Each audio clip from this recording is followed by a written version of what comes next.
என் பெயர் சுனிதா. நான் ஒரு நடுத்தர குடும்பத்தை சேர்ந்தவள். நான் நன்றாக படித்தவள். என் படிப்பு முடிந்தவுடனே என் பெற்றோர் எனக்கு மாப்பிள்ளை தேடத் தொடங்கிவிட்டனர். எனக்காக வந்த மாப்பிள்ளை பெயர் சங்கர். இரு குடும்பத்தினரின் சம்மதத்துடன் எங்கள் இருவருக்கும் திருமணம் முடிந்தது. நான் புகுந்த வீட்டிற்கு அனுப்பி வைக்கப்பட்டேன். என் புகுந்த வீட்டில் என் கணவரை தவிர அவரது அண்ணி ஒருவர் இருந்தார்.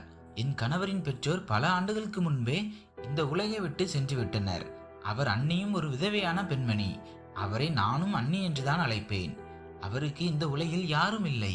அதனால் அவர் தன் புகுந்த வீட்டிலேயே வசித்து வந்தார். என் அண்ணிக்கு குழந்தை இல்லை. அவரது கணவர் சீக்கிரமே இந்த உலகை விட்டு சென்று விட்டார். அவரது பெயர் பாரு. அவர் இளமையிலேயே விதவையானார். நான் என் அண்ணியின் அறைக்கு சென்று அவரிடம் பேசத் தொடங்கினேன். என் அண்ணி மிகவும் நல்ல பெண்மணி, மிகவும் பண்பானவர் மற்றும் எப்போதும் கடவுளை வணங்கும் பெண்மணி. அவர் தன் கணவரின் தம்பியை மிகவும் நன்றாக கவனித்துக் கொண்டார். அதற்கு முன் அவருக்கு என்ன நடந்தது என்று எனக்கு தெரியாது. ஆனால் என் அண்ணி ஒரு மிகவும் நல்ல பெண்மணி. நான் தினமும் என் அண்ணியின் அறைக்கு சென்று அவரிடம் பேசுவேன். பேசிக்கொண்டே நான் அவரது கால்களை பிடித்துவிட தொடங்கினேன். சிறிது நேரத்தில் அவர் தூங்கிவிட்டார். நான் சமையலறைக்கு சென்றேன். சமையல் அறையில் வந்து அன்னைக்காக தேநீர் தயாரித்தேன்.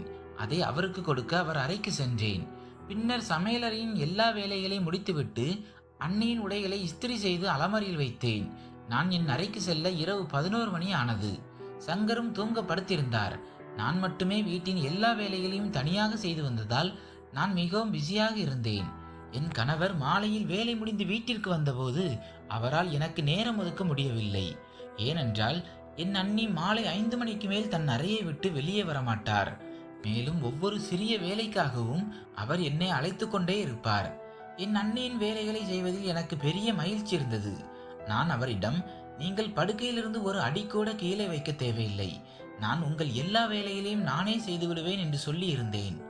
என் வார்த்தைகளை கேட்டு என் அண்ணி மிகவும் மகிழ்ச்சி அடைந்தார் மற்றும் எனக்கு ஆசீர்வாதம் அளிக்க தொடங்கினார். எனக்கும் ஆசீர்வாதம் தான் தேவைப்பட்டது. ஏனென்றால் எங்களுக்கு திருமணம் முடிந்து 1 வருடம் ஆகிவிட்டது. ஆனால் இதுவரை எனக்கு குழந்தை பிறக்கவில்லை. என் அண்ணி மிகவும் பண்பானவர். என் கணவர், நீ அண்ணியிடம் ஆசீர்வாதம் வாங்கிக்கொள், மேலும் உனக்காக அவரிடம் பிரார்த்தனை செய்ய சொல். அவர் செய்யும் பிரார்த்தனைகளை கடவுள் மிகவும் சீக்கிரம் கேட்கிறார். அதனால் நீ அவரிடம் ஆசீர்வாதம் வாங்கிக் கொண்டே இரு என்று கூறுவார். எங்கள் அக்கம் பக்கத்திலும் என் அண்ணிக்கு பெரிய மதிப்பு இருந்தது. யாருக்காவது குழந்தை நோய்வாய்ப்பட்டால் அவர்கள் என் அண்ணியிடம் தங்கள் குழந்தைக்கு ஆசீர்வாதம் வாங்கிக் கொள்ள வருவார்கள். என் கணவரும், நீ என்னை மகிழ்ச்சியாக வைத்திருக்க விரும்பினால் என் அண்ணியை மகிழ்ச்சியாக வைத்திருக்க வேண்டும், மேலும் எப்போதும் அவரை கவனித்துக் கொள்ள வேண்டும் என்று சொல்லியிருந்தார். அதனால் நான் மிகவும் நல்ல முறையில் நடந்து கொண்டேன். ஆனால் இப்போது அண்ணியினுடனான என் உறவை ஏதோ வாடம் செய்துவிட்டது போல இருந்தது. பின்னர் ஒரு நாள் என் வாழ்க்கையை உலுக்கியது மற்றும் என்னை ஆச்சரியப்படுத்தியது மற்றும் இந்த உலகில் நான் யாரை மிகவும் வெறுக்கிறேன் என்ற ரகசியத்தையும் எனக்கு திறந்து வைத்தது. நான் தினமும் இரவு என் அண்ணியின் கால்களை பிடித்து விடுவேன். ஒரு நாள் நான் என் அண்ணியின் கால்களை பிடித்துவிட்டு இரவு 11 மணிக்கு என் அறைக்கு சென்று கொண்டிருந்தேன். நான் சில நாட்களாக தூக்கமின்மை நோயால் பாதிக்கப்பட்டிருந்தேன். அதனால் நான் தூக்க மாத்திரை சாப்பிட்டு தூங்குவேன். என் மாத்திரை டப்பாவை எடுத்தபோது அதில் என் தூக்க மாத்திரை இல்லை என்று பார்த்து நான் மிகவும் கவலைப்பட்டேன். என் தூக்க மாத்திரை தீர்ந்து விட்டது. இரவு நேரம் என்பதால் என்னால் என் மாத்திரையை ஏற்பாடு செய்ய முடியவில்லை. இப்போது எனக்கு தூக்கம் வரவில்லை. இந்த மலை போன்ற நீண்ட இரவை நான் எப்படி கழிப்பேன்? என் கணவரும் தூங்கிவிட்டார். நான் பயந்து கொண்டே என் கணவரை எழுப்ப முயற்சி செய்தேன். ஆனால் அவரிடமிருந்து எந்த பதிலும் இல்லை. ஒருவேளை அவர் மிகவும் ஆழ்ந்த தூக்கத்தில் இருந்ததால் அவரால் எழுந்திருக்க முடியவில்லை. அவர் மிகவும் ஆழ்ந்த தூக்கத்தில் தூங்கிக் கொண்டிருந்தார். அவரது குரட்டை அறையில் எதிரொலித்தது. நானும் நாள் முழுவதும் உழைத்து சோர்வடைந்திருந்தேன். அதனால் நானும் படுத்துக்கொண்டேன். ஒருவேளை சோர்வு காரணமாக இன்று எனக்கு மாத்திரை இல்லாமல் தூக்கம் வந்துவிடும் என்று நினைத்தேன். ஆனால் இது என் தவறான எண்ணம். இரவு 3 மணி ஆகிவிட்டது. படுத்து படுத்து என் முதுகு வலித்தது. ஆனால் எனக்கு தூக்கமே வரவில்லை. அதனால் நான் சலிப்படைந்து எழுந்து அமர்ந்தேன். எனக்கு சலிப்பாக இருந்தது. அதனால் என் மனதில் ஒரு எண்ணம் வந்தது. நான் அண்ணியின் அறைக்கு சென்று அவரிடம் அமர்ந்திருக்கலாம். என் அண்ணி, நான் இரவு முழுவதும் விழித்திருப்பேன், எனக்கு தூக்கம் குறைவாகவே வரும் என்று சொல்லியிருந்தார். சரி, நான் அவரிடம் சென்று என் நேரத்தை கழிக்கலாம் என்று நினைத்தேன். என் அண்ணியின் அறையில் ஒரு கோயில் இருந்தது. அவர் கடவுள் முன் அமர்ந்து எப்போதும் பூஜை செய்து கொண்டிருப்பார். நான் என் அறையிலிருந்து வெளியே வந்து என் அண்ணியின் அறையை நோக்கி நடந்தபோது ஒரு ஆண் பேசுவது போல ஒரு குரல் வந்தது. திடீரென்று என் கால்கள் அந்த குரலை கேட்டு நின்று விட்டன. என் அண்ணியின் அறையிலிருந்து ஒரு ஆண் பேசுவது போல எப்படி குரல் வர முடியும்? இது என் பிரம்மை என்று நினைத்தேன். அதனால் நான் இன்னும் கொஞ்சம் முன்னேறினேன். அப்போது அந்த ஆண் என் அண்ணியின் பெயரை சொன்னான். அவன் என் அண்ணியின் பெயரை கூப்பிட்டான். இப்போது இது என் அண்ணியின் அறையிலிருந்துதான் வருகிறது என்று எனக்கு உறுதியாகிவிட்டது. எனக்கு ஒரு வித்தியாசமான மகிழ்ச்சி ஏற்பட்டது. ஏனென்று தெரியவில்லை. ஆனால் என் இதயத்திற்கு திடீரென்று ஒரு ஆறுதல் வந்தது. நான் என் அறைக்கு திரும்பி வந்து என் கணவர் சங்கரை எழுப்பத் தொடங்கினேன். திடீரென்று அவரும் பதட்டத்துடன் எழுந்தார். நான் அவரிடம், சீக்கிரம் எழுங்கள், அண்ணியின் அறையிலிருந்து ஒரு ஆண் பேசுவது போல குரல் வருகிறது. அவர் அறையில் ஒரு ஆண் இருக்கிறார். நிச்சயமாக அவர் தன் காதலரை வீட்டிற்கு அழைத்திருப்பார். அதுவும் இந்த நேரத்தில் ஒரு ஆண் வருவதில் என்ன அர்த்தம் இருக்கிறது என்று சொன்னேன். என் கணவர் கோபம் அடைந்தார். சுனிதா, என் அம்மா போன்ற அண்ணி மீது எந்த ஒரு தவறான குற்றச்சாட்டையும் சுமத்த முயற்சி செய்தால் நான் உன் நாக்கை பிடுங்கி விடுவேன். அதனால் என் அண்ணியை பற்றி யோசித்து பேசு என்று கூறினார். நான் என் கணவரின் கையை பிடித்து அவரை வெளியே இழுத்தேன். ஒரு முறை என்னுடன் வாருங்கள், உங்கள் கண்களால் எல்லாவற்றையும் பாருங்கள் என்று சொன்னேன். என் கணவர் என்னை உண்ணும் பார்வை பார்த்தார். மேலும் என் பின்னால் வரத் தொடங்கினார். என் அண்ணிக்கு சுதாரிப்பதற்கு கூட நேரம் கிடைக்க கூடாது என்பதற்காக நான் திடீரென்று என் அண்ணியின் அறையின் கதவை திறந்து விட்டேன்.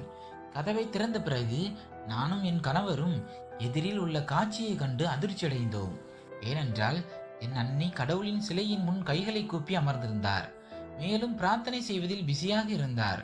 பின்னர் அண்ணி திரும்பி பார்த்தபோது கேள்விக்குரிய கண்களுடன் எங்களை பார்த்தார். நான் அவரை கண்டு பயந்தேன். நான், அண்ணி, எனக்கு தலைவலி மாத்திரை வாங்க வந்தேன். என்னிடம் இல்லை, ஒருவேளை உங்கள் அறையில் இருக்கலாம் என்று சொன்னேன். சங்கரும் அங்கே மௌனமாக நின்றிருந்தார். அண்ணி என் கணவரை தன் அருகில் அழைத்தார். ஆனால் என் கணவர் அவரிடம் செல்லவில்லை. மேலும் அறையிலிருந்து வெளியேறிவிட்டார். நான் என் அண்ணியின் அறைக்குள் சுற்றிலும் பார்த்தேன். அந்த ஆண் எங்கே சென்றிருக்க முடியும்?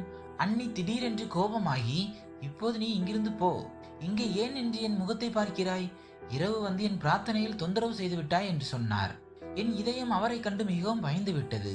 முதல் நாளிலிருந்தே என் அண்ணி என் மனதில் அவருக்காக ஒரு பயத்தை உருவாக்கி விட்டார். அவரிடம் எதையும் கேட்க எனக்கு தைரியம் இல்லை. நான் பயந்து கொண்டே என் அறைக்கு சென்றேன். அறைக்குள் நுழைந்தவுடன் என் கணவர் என் முகத்தில் ஒரு பலமான அறை விட்டார். அவர், உன்னை இப்போதே இந்த வீட்டை விட்டு வெளியேற்றதான் என் மனம் விரும்புகிறது. நான் உன்னிடம் நம் திருமணத்தின் முதல் இரவிலேயே சொன்னேன். நீ என் அண்ணியை கவனித்துக் கொள்ள வேண்டும். மேலும் என் அண்ணியை பற்றி எந்த ஒரு தவறான வார்த்தையையும் நான் உன் வாயிலிருந்து கேட்கக்கூடாது. கேட்டால் நான் உன்னை சும்மா விட மாட்டேன். ஆனால் நான் உனக்கு கடைசி வாய்ப்பு கொடுக்கிறேன். ஏனென்றால் நீ என் அண்ணியின் விருப்பமானவள்.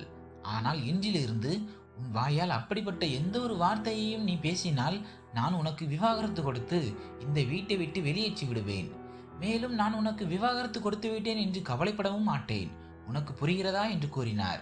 நான் என் கணவரின் இந்த வார்த்தைகளை கேட்டு ஆச்சரியமடைந்தேன் மற்றும் முழுமையாக பயந்து விட்டேன். சங்கர் மீண்டும் தூங்கப்படுத்தி விட்டார். ஆனால் நான் என் அறையின் மூலையில் அமர்ந்து அழுது கொண்டிருந்தேன். என் கணவர் இன்று என் அண்ணிக்காக என்னிடம் இவ்வளவு பெரிய வார்த்தையை கூறிவிட்டார். நான் தவறு செய்திருந்தால் அவர் என்னை திட்டலாம். ஆனால் அவர் கோபத்தில் இன்று இவ்வளவு பெரிய வார்த்தையை கூறிவிட்டார். அதனால் என் அண்ணி மீது எனக்கு பெரிய கோபம் வந்தது. இப்போது என் அண்ணியை எனக்கு வெறுக்க தோன்றியது. பாரு அண்ணியின் உண்மை முகம் என் திருமண வாழ்க்கை முழுவதும் அவரை சுற்றியே சுழன்று வந்தது. எனக்கான சங்கரின் வரனை என் அண்ணிதான் கொண்டு வந்திருந்தார். என் அண்ணி எப்போதும் பெரிய முக்காடு அணிந்திருப்பார். மிகவும் மெதுவான குரலில் பேசும் பெண்மணி மற்றும் மிகவும் மென்மையான குணம் கொண்ட பெண்மணி. என் குடும்பத்திற்கு மிகவும் பிடித்திருந்தது. என் குடும்பம் என் அன்னைக்கு இவ்வளவு நல்ல பண்பாடு இருந்தால் என் வீட்டிலும் நல்ல பண்பாடு இருக்கும் என்று நினைத்தது. இதேபோல் அவரது கணவரின் தம்பியும் மிகவும் நல்லவராக இருப்பார். இதையெல்லாம் பார்த்து என் குடும்பம் என் திருமணத்தை இங்கே உறுதி செய்தது. என் குடும்பத்திற்கு இந்த வரன் மிகவும் பிடித்திருந்தது. அதனால் அவர்கள் எதையும் யோசிக்காமல் ஆம் என்று சொன்னார்கள். என் குடும்பம், உன் புகுந்த வீட்டில் மாமியார் இல்லை, மாமனார் இல்லை, ஒரு அண்ணிதானே இருக்கிறார். அவரும் இவ்வளவு நல்லவர் மற்றும் பண்பானவர். நாள் முழுவதும் கடவுளின் பிரார்த்தனையில் ஈடுபட்டிருக்கிறார். நீ உன் அண்ணியை படுக்கையில் அமர்த்தி உணவளித்தாலும் அதுவும் உனக்கு குறைவாகவே இருக்கும். அவர் மிகவும் நல்ல பெண்மணி. ஒருபோதும் அவரது மனதை காயப்படுத்தாதே. எப்போதும் உன் அண்ணியை உன் மாமியார் என்று நினைத்து அவருக்கு மரியாதை கொடு. பாவம், அவர் தன் வாழ்க்கையில் நிறைய துன்பங்களை சந்தித்துள்ளார்.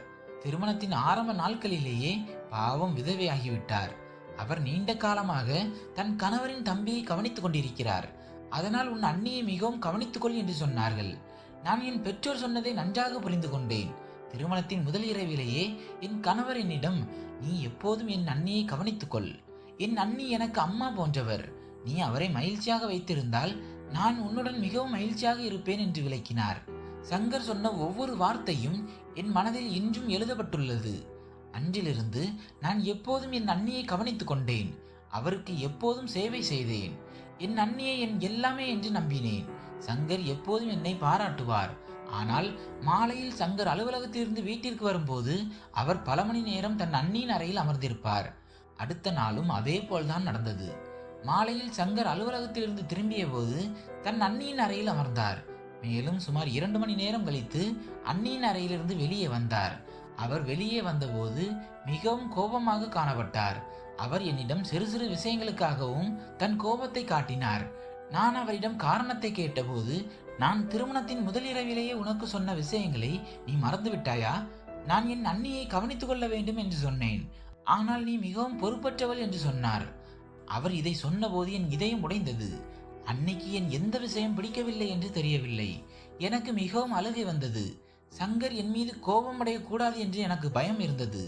நான் மீண்டும் என் அன்னிக்கு இரவு பகலாக சேவை செய்ய தொடங்கினேன். கடவுளின் கருணையால் என் கணவர் மீண்டும் என்னால் கவர்ந்திழுக்கப்பட்டார். மேலும் இப்போது எல்லாம் சாதாரணமாகிவிட்டது. ஒரு நாள் நான் என் கணவரிடம், என்னை வெளியே உணவருந்து அழைத்து செல்லுங்கள் என்று அடம்பிடித்தேன்.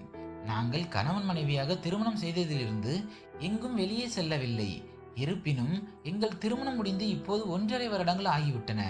நாங்கள் இருவரும் எங்கள் வாழ்க்கையில் மிகவும் மகிழ்ச்சியாக இருந்தோம். மாலையில் சங்கர் அலுவலகத்திலிருந்து வீட்டிற்கு வந்தபோது நான் தயாராகி அவருக்காக காத்திருந்தேன். நான் மிகவும் நன்றாக தயாராகி இருந்தேன். நான் கருப்பு நிற சேலை அணிந்திருந்தேன். அதில் நான் மிகவும் அழகாக இருந்தேன். என் கணவர் வந்தவுடன் அவர் புத்துணர்ச்சி அடைந்தார். அதன் பிறகு நாங்கள் இரவு உணவுக்கு வெளியே சென்றோம். என் கணவர் என்னை நகரத்தின் மிகப்பெரிய உணவகத்திற்கு அழைத்து சென்றார். அங்கே மிகவும் நன்றாக இருந்தது. நாங்கள் மிகவும் மகிழ்ச்சியுடன் இருந்தோம். வீட்டிற்கு செல்லவே மனம் வரவில்லை.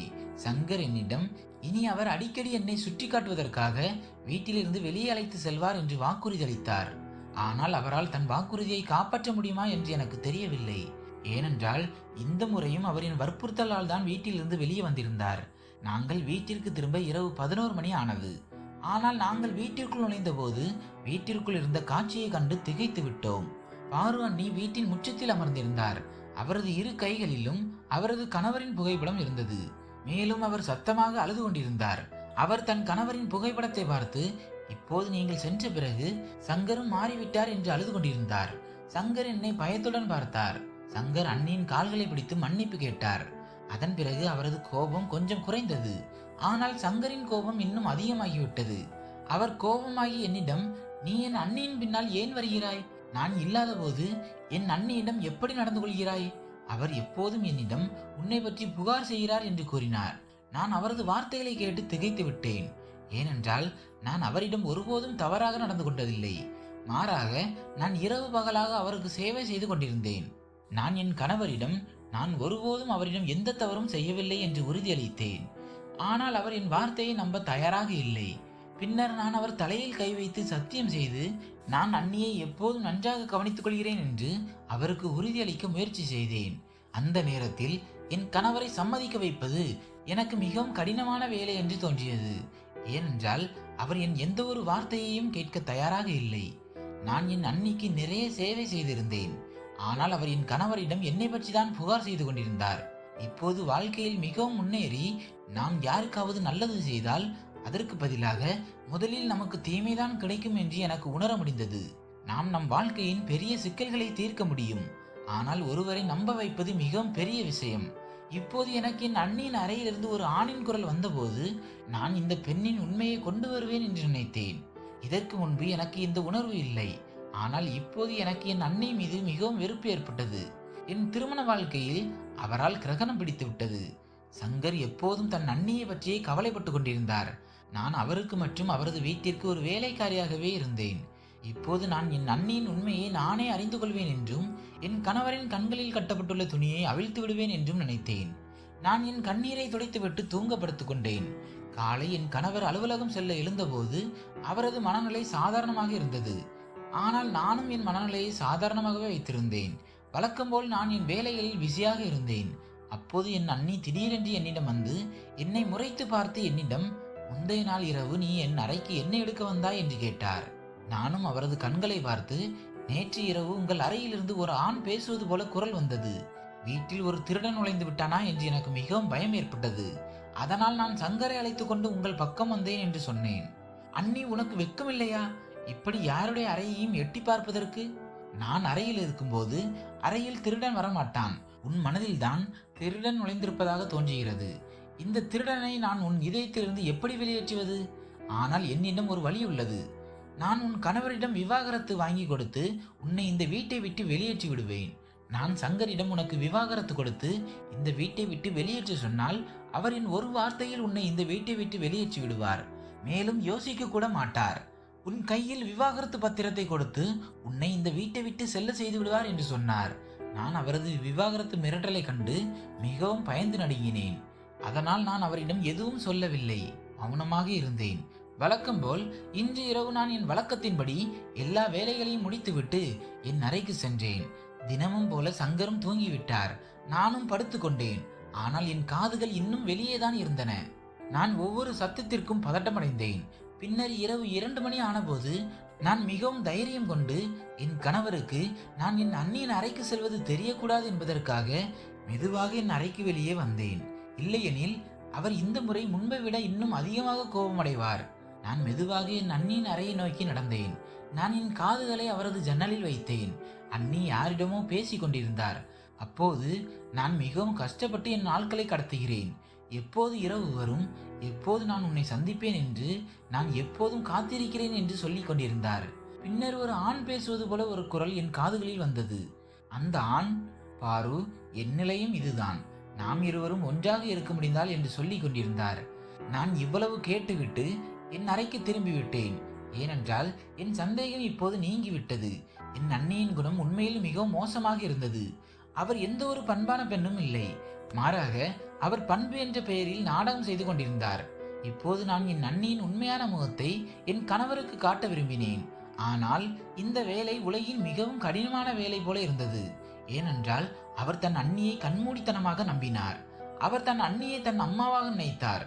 மேலும் அவருக்கு வயதாகிவிட்டது. அதனால் அவர் எந்த ஒரு தவறான வேலையையும் செய்ய முடியாது என்று நினைத்தார். காலையான போது சங்கரின் முகத்தில் இன்னும் சோகம் இருந்தது. அவரது மனநிலை என்னிடம் அவ்வளவு நல்லதாக இல்லை. அவர் சிறு சிறு விஷயங்களுக்காகவும் என்னிடம் கோபத்தை காட்டினார். நான் அவரை சம்மதிக்க வைக்க நிறைய முயற்சி செய்தேன். அதன் பிறகுதான் அவர் சம்மதித்தார். ஆனால் குறை கூறுவதை தவறவிடவில்லை. நான் அவரை சம்மதிக்க வைத்து மன்னிப்பு கேட்டபோது அவர் என் வார்த்தையை கேட்டு சம்மதித்தார். மேலும், இனிமேல் நீ என் அண்ணியை பற்றி எந்த ஒரு தவறான வார்த்தையையும் பயன்படுத்தினால் நான் பொறுத்து கொள்ள மாட்டேன். நான் உனக்கு விவாகரத்து கொடுத்து வீட்டிலிருந்து வெளியேற்றி விடுவேன். பின்னர் நம் இருவரின் கைகளிலும் வருத்தத்தை தவிர வேறு எதுவும் இருக்காது. என் வார்த்தையை நீ ஏன் புரிந்து கொள்ளவில்லை என்று கூறினார். நான் அவரது வார்த்தையை கேட்டு கவலைப்பட்டேன். ஆனால் நான் அவரது கவனத்தை மற்ற விஷயங்களில் செலுத்தினேன். நான் சங்கரை கொஞ்சம் புகழ்ந்தேன். மேலும் அவரிடம், சங்கர், இன்று நாம் வெளியே எங்காவது செல்வோம். மேலும் இன்று நாம் மருத்துவரிடம் அப்பாயின்மெண்ட் வாங்கியிருக்கிறோம். நான் இன்று மருத்துவரிடம் பரிசோதனைக்கு செல்ல வேண்டும் என்று சொன்னேன். என் திருமணம் முடிந்து 1.5 வருடங்கள் ஆகியிருந்தன. ஆனால் எனக்கு இதுவரை குழந்தை இல்லை. அதனால் நான் என் சிகிச்சையை தொடங்கவிருந்தேன். மேலும் சில நாட்களுக்கு முன்பு மருத்துவர் எனக்கு சில பரிசோதனைகளையும் செய்திருந்தார். அதன் அறிக்கைகளும் இன்று கிடைக்கவிருந்தன. சங்கரின் வார்த்தைக்கு சம்மதித்தார். சரி, நான் மாலையில் சீக்கிரம் திரும்பி வந்து விடுவேன். நீ தயாராக இரு என்று சொன்னார். நான் மாலையில் நன்றாக தயாராகி அமர்ந்திருந்தேன். என் கணவர் வருவதற்காக காத்திருந்தேன். சங்கர் வீட்டிற்கு வந்தவுடன் நாங்கள் மருத்துவரிடம் செல்ல வெளியேறினோம். மருத்துவர் எங்களை கூர்ந்து பார்த்து, நீங்கள் இருவரும் குழந்தைக்காக ஏன் சிகிச்சை செய்கிறீர்கள்? நீங்கள் இருவரும் குழந்தைக்கு விரும்பவில்லையே என்று கேட்டார். நான் மருத்துவரை ஆச்சரியத்துடன் பார்த்து, டாக்டர், நீங்கள் என்ன சொல்ல வருகிறீர்கள் என்று கேட்டேன். மருத்துவர், உங்கள் இருவரின் அறிக்கைகளில் இருந்து நீங்கள் இருவரும் கர்ப்பத்தை தரிக்க விரும்பவில்லை என்று தெரிகிறது. அதற்காக நீங்கள் ஒரு மருந்தை பயன்படுத்துகிறீர்கள் என்று சொன்னார். இது எப்படி இருக்க முடியும்? நான் இதை கேட்டு ஆச்சரியமடைந்தேன். எங்கள் இருவர் தலையிலும் இடி விழுந்தது போல இருந்தது. நான் என் கணவரை சந்தேகத்துடன் பார்த்தேன். ஆனால் அவரும் என் மீது சந்தேகப்பட்டு அமர்ந்திருந்தார். அதன் பிறகு நாங்கள் இருவரும் வீட்டிற்கு திரும்ப வெளியேறினோம். வழி முழுவதும் நாங்கள் இருவரும் ஒருவருக்கொருவர் பேசவில்லை. மௌனமாக வீட்டை நோக்கி வரத் தொடங்கினோம். பின்னர் நாங்கள் எங்கள் தெருவில் வந்தபோது சங்கரின் பைக்கில் பெட்ரோல் தீர்ந்து விட்டது. சங்கர் இப்போது இன்னும் அதிகமாக கோபமடைந்தார். நாங்கள் இருவரும் இப்போது நடந்தே வீட்டை நோக்கி செல்லத் தொடங்கினோம். அங்கே நான் பார்த்தேன், வீட்டின் கதவு திறந்திருந்தது. உள்ளிருந்து எந்த பூட்டும் போடப்படவில்லை. நாங்கள் இருவரும் வீட்டிற்குள் சென்றபோது அன்னியின் அறையில் இருந்து அவர் பேசுவது போல குரல் வந்தது. அப்போது நாங்கள் இருவரும் முற்றத்தில் நின்றுவிட்டோம் மற்றும் அவரது குரலை கேட்க முயற்சி செய்ய தொடங்கினோம். அப்போது அன்னி, சீக்கிரம் செய்யுங்கள், நான் சாமான்களை கட்டிவிட்டேன், இன்று நான் இந்த வீட்டை விட்டு சென்று விடுவேன் என்று சொல்லிக் கொண்டிருந்தார். பின்னர் ஒரு ஆணின் குரல் வந்தது. ஆம் பாரு, உன் கணவரின் தம்பியும் அவன் மனைவியும் திரும்புவதற்கு முன் நாம் இங்கிருந்து வெளியேறி விடுவோம் என்று சொல்லிக் கொண்டிருந்தான். என் கணவரும் இந்த விஷயங்களை கேட்டுக்கொண்டிருந்தார். அவரது கண்களில் ரத்தம் இறங்கிவிட்டது. அப்போது அவர் சத்தமாக அன்னியின் அறையின் கதவை திறந்து விட்டார். நாங்கள் அறைக்குள் பார்த்தபோது அன்னியுடன் ஒரு ஆணும் நின்றிருந்தார். நானும் சங்கருடன் அன்னியின் அறைக்குள் சென்றேன். சங்கர் அந்த ஆணின் சட்டையை பிடித்தார். சங்கர் அவரை மோசமாக அடிக்க தொடங்கினார். மேலும் அவரை அடித்து அவரது நிலையை மோசமாக்கினார். அன்னி அந்த ஆணை காப்பாற்ற எல்லா வகையிலும் முயற்சி செய்து கொண்டிருந்தார். பின்னர் அன்னி, சங்கர், ஒருமுறை என் வார்த்தையை கேள், சங்கர், கடவுளுக்காக தயவு செய்து ஒருமுறை என் வார்த்தையை கேள், இவரை விட்டுவிடு, இவர் குற்றமற்றவர் என்று சொல்ல தொடங்கினார். அப்போது சங்கர் முன்னேறி தன் அம்மா போன்ற அன்னியின் முகத்தில் கூட அறைந்து விட்டார். இதை பார்த்து எனக்கு மிகவும் மகிழ்ச்சி ஏற்பட்டது. ஏனென்றால் அந்த பெண் இவ்வளவு நாட்களாக எங்களை ஏமாற்றி கொண்டிருந்தார். அந்த ஆண் சோபாவில் விழுந்தார். மேலும் அன்னியும் மோசமாக அழுது கொண்டிருந்தார். என் கணவர் இன்று தன் அன்னியின் மீது எப்படி கைவித்து விட்டார் என்று நான் திடீரென்று பயந்தேன். அன்னி திடீரென்று என்னிடம் வந்து என் முன் கைகளை கூப்பி, சுனிதா, நீயே சங்கரை சம்மதிக்கவை, கடவுளுக்காக ஒருமுறை என் வார்த்தையை கேட்க சொல், எனக்கு ஒருமுறை பேசுவதற்கு வாய்ப்பு கொடு என்று சொன்னார். எனக்கும் அன்னி மீது மிகவும் கோபம் வந்தது. நானும் அவரை தள்ளிவிட்டு இந்த வீட்டை விட்டு வெளியேற்றதான் என் மனம் விரும்பியது. ஆனால் கடவுளின் பெயரால் நான் அவரது வார்த்தையை கேட்க முடிவு செய்தேன். நானும் சங்கரை தடுத்து விட்டேன். மேலும் அந்த ஆண் சோபாவில் அமர்ந்திருந்தார். அவர் மிகவும் காயமடைந்த நிலையில் இருந்தார். ஏனென்றால் என் கணவர் அவரை மிகவும் மோசமாக அடித்திருந்தார். நான் அன்னியிடம், நீங்கள் என்ன சொல்ல விரும்புகிறீர்கள் என்று சொல்லுங்கள் என்று சொன்னேன். மேலும் சங்கரிடம் ஒருமுறை அன்னியின் வார்த்தைகளை கேளுங்கள் என்று சொன்னேன். அப்போது அன்னி, அவரது காதல் இந்த ஆணுடன் 3 வருடங்களாக நடந்து வருகிறது என்று கூறினார். அவரது கணவர் இறந்த பிறகு இந்த ஆண் அவருக்கு காதல் முன்மொழிவு செய்திருந்தார். இவரது பெயர் விபுல். இவர் திருமணத்திற்கு முன்பிருந்தே என்னை விரும்பினார். இப்போது உங்கள் அண்ணன் இறந்து விட்டார் என்று இவருக்கு தெரிந்தபோது இவர் என்னை இன்னும் அதிகமாக விரும்ப தொடங்கினார். மேலும் இவர் என்னை மீண்டும் திருமணம் செய்ய விரும்பினார். விபுலின் சகோதரி என் சகோதரரின் மனைவி. மேலும் என் திருமணத்திற்கு முன்பு நான் விபுலின் சகோதரியை மிகவும் தொந்தரவு செய்தேன். விபுல் என் அண்ணியின் தம்பி. நான் என் அண்ணியின் வாழ்க்கையில் மோசமாக விஷத்தை கலந்தேன். மேலும் என் சகோதரர் நான் தூண்டியதால் என் அண்ணியை மோசமாக அடித்தார். என் அண்ணி எல்லா வகையிலும் மிகவும் நல்லவர் மற்றும் சமாதானமாக போகும் பெண். அதனால் நான் அவரது வரனை என் சகோதரருடன் உறுதி செய்தேன் என்று அழுது கொண்டே தன் கதையை சொல்லிக் கொண்டிருந்தார். அவர், என் தாய் வீட்டில் என் சகோதரரும் அண்ணியும் மட்டுமே வசித்தார்கள். என் பெற்றோர் என்னை சிறு வயதிலேயே விட்டு சென்று விட்டார்கள். எனக்கு ஒரு இளைய சகோதரன் மட்டுமே இருந்தான். அவன் என்னை மிகவும் நேசித்தான். ஆனால் அவனுக்கு விபுலின் சகோதரியுடன் சம்மதம் ஏற்பட்டதிலிருந்து அவன் தன் சகோதரி மீது கவனம் செலுத்துவதை மறந்துவிட்டான்.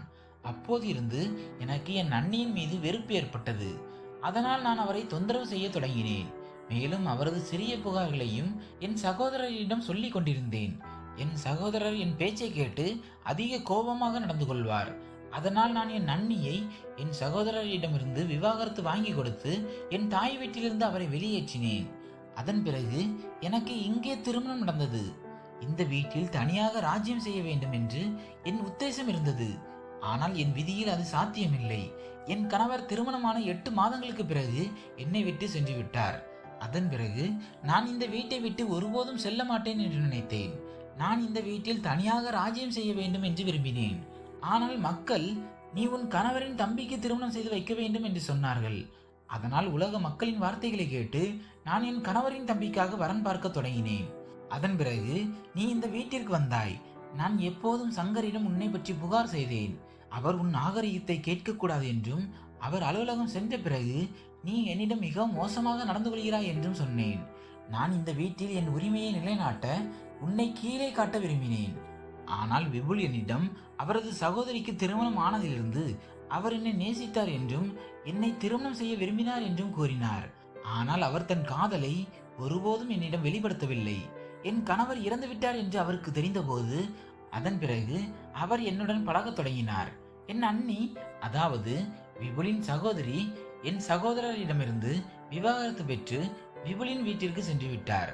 என் சகோதரர் என் பேச்சை கேட்டு அவரை வெளியேற்றி விட்டார். மேலும் எனக்கு இங்கே திருமணம் நடந்த பிறகு என் கணவர் இறந்து விட்டார். மேலும் நீ இந்த வீட்டிற்கு வந்தாய். பின்னர் எனக்கு விபுலின் காதல் பற்றி உணர்வு ஏற்பட்டது. நான் அவரது சகோதரியிடம் அப்படி செய்திருக்க கூடாது. அவர் என்னை நேசிக்கிறார் என்று எனக்கு முன்பே தெரிந்திருந்தால் நான் அவரது சகோதரியிடம் ஒருபோதும் மோசமாக நடந்திருக்க மாட்டேன். மேலும் மகிழ்ச்சியுடன் விபுலுடன் என் வாழ்க்கையை தொடங்கியிருப்பேன். ஆனால் பின்னர் விபுல் என்னை நேசிக்கிறார் என்று எனக்கு தெரிந்தபோது நான் குழப்பமடைந்தேன். இப்போது என்ன செய்வது? ஏனென்றால் என் உண்மை ஒருபோதும் சங்கரிடம் வெளிவரக்கூடாது என்று நான் விரும்பினேன். ஏனென்றால் சங்கர் எனக்கு மிகவும் மரியாதை கொடுத்தார். சங்கர் என் வார்த்தையை கேட்டார். அதனால் நான் இங்கே என் சகோதரர் அண்ணியிடம் பயன்படுத்திய அதே வழியை பயன்படுத்தினேன். நீ சலிப்படைந்து இந்த வீட்டை விட்டு நீயே வெளியேற வேண்டும் என்பதற்காக நான் உன்னை வெளியேற்ற எல்லா வகையிலும் முயற்சி செய்தேன். ஆனால் நீ மிகவும் திமிர் பிடித்தவள் என்று நிரூபித்து விட்டாய். என் தவறு காரணமாக என் வீடு சிதறிவிட்டது. சங்கர் உன்னை திருமணம் செய்ததிலிருந்து என் இதயத்தில் சங்கர் மீது வெறுப்பு அதிகரித்தது. நான் இந்த வீட்டில் என் ராஜ்யத்தை நிலைநாட்ட விரும்பினேன். ஆனால் சங்கர் உன் மீது அவ்வளவு அன்பு கொண்டிருந்தார். அதனால் இங்கே வசிக்கும் போதே என் மரியாதை குறைவது போல எனக்கு தெரிந்தது. சங்கர் எனக்கு தன் அம்மாவின் நிலையை அளித்திருந்தார். ஆனால் நான் அவரை வெறுக்க தொடங்கினேன். நான் என் காதலை பெற்றுவிடுவேன் என்று நினைத்தேன். நான் விபுலை திருமணம் செய்ய விரும்பினேன். மேலும் நான் இப்போது விபுலுடன் இங்கிருந்து சென்று விடுவேன். மேலும் நான் உங்கள் இருவரின் உணவிலும் கர்ப்பம் தரிப்பதை தடுக்கும் மருந்தையும் சேர்த்து கொடுத்தேன்.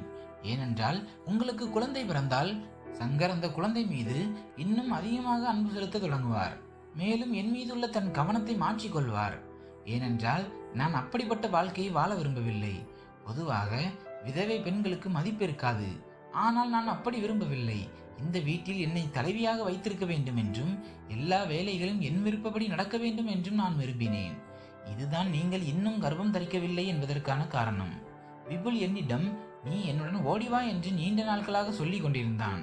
எங்கள் இருவரின் சந்திப்புகள் அதிகரிக்க தொடங்கின. நான் என் அறையின் ஜன்னலை திறந்து விடுவேன். அதன் உதவியால் விபுல் ஜன்னலில் இருந்து என் அறைக்குள் வந்து விடுவான். மேலும் நாங்கள் இருவரும் இரவில் ஒருவருக்கொருவர் பேசுவோம். நாங்கள் இருவரும் திருமணம் செய்ய முடிவு செய்தோம். இப்போது நான் விபுலுடன் வீட்டை விட்டு செல்கிறேன் என்று சொன்னார். நாங்கள் இருவரும் இப்போது அதிர்ச்சி அடைந்தோம். என் அண்ணி என் வாழ்க்கையில் விஷத்தை கலக்க எந்த குறைபாட்டையும் விடவில்லை. என் அண்ணி மீது எனக்கு மிகவும் கோபம் வந்தது. நாங்கள் அனைவரும் மௌனமாக நின்றிருந்தோம். அப்போது விபுல் பேசத் தொடங்கினான். பாரு, நான் உன்னை நேசிக்கிறேன் என்று நீ நினைக்கிறாயா? நான் உன்னை நேசிப்பது போல நாடகம் செய்து கொண்டிருந்தேன். நான் உன்னை இங்கிருந்து ஏமாற்றி அழைத்து சென்று ஒரு சாலையின் ஓரத்தில் விட்டு சென்றிருப்பேன். என் சகோதரிக்கு நீ எவ்வளவு மோசமாக செய்தாய் என்று எனக்கு தெரியாதா? உன் காரணமாக என் சகோதரி இன்று விவாகரத்து பெற்று வீட்டில் அமர்ந்திருக்கிறார். மேலும் இரவு பலமாக கண்ணீர் விட்டு அழுது கொண்டிருக்கிறார். என் சகோதரியை பார்த்து பார்த்து எனக்கு உன்மீதான அதிக கோபம் வரும். அதனால்தான் நான் உன்னுடன் காதல் நாடகம் செய்தேன். மேலும் உன்னை என் காதல் வலையில் சிக்க வைத்தேன். நீ மிகவும் பேராசை கொண்ட பெண் என்று எனக்கு தெரியும். நீ ஒவ்வொரு வீட்டிலும் உன் விருப்பத்தை நடத்த விரும்புகிறாய். அதனால்தான் நீ உன் சகோதரரின் வாழ்க்கையை நாசமாக்கினாய். மேலும் இப்போது இங்கே உன் கணவரின் தம்பியின் வாழ்க்கையையும் அதே போல் நாசமாக்கப் போகிறாய். நான் உன்னையும் இதே போல் பழி வாங்குவேன் என்று நினைத்தேன். நான் உன்னை இங்கிருந்து அழைத்து சென்றிருந்தால் எல்லா பக்கங்களிலும் உனக்கு கெட்ட பெயர் ஏற்பட்டிருக்கும். அதன் பிறகு நான் உன்னை ஏற்றுக்கொள்ளவில்லை என்றால் ஒருவரை ஏமாற்றுவது எப்படி இருக்கும் என்று அப்போது உனக்கு தெரிந்திருக்கும். நீ என் சகோதரியை அவமானப்படுத்தியது போல நானும் உன்னை உலகம் முழுவதும் அவமானப்படுத்த விரும்பினேன். நான் உன்னை திருமணம் செய்ய விரும்பினேன் என்று நீ நினைக்கிறாயா? இது உன் மிகப்பெரிய தவறான எண்ணம். நான் உன்னிடமிருந்து பழி வாங்கவே விரும்பினேன். அதனால்தான் உன்னுடன் காதல் விளையாட்டு விளையாடி கொண்டிருந்தேன். மேலும் தினமும் உன்னை சந்திக்க இங்கே வந்தேன். நான் உன்னை போன்ற பெண்ணை திருமணம் செய்ய ஒருபோதும் முடியாது. யாரால் மற்றவர்களின் வீட்டை வாழவிட முடியவில்லையோ அவளது வீடும் வாழ முடியாது என்று சொன்னார். இவ்வளவு சொல்லிவிட்டு விபுல் முன்னேறினார். பார்வண்ணி விபுலின் பின்னால் கேட் வரை சென்றார். அவர் விபுலின் முன்னால் மோசமாக அழுது கொண்டிருந்தார்.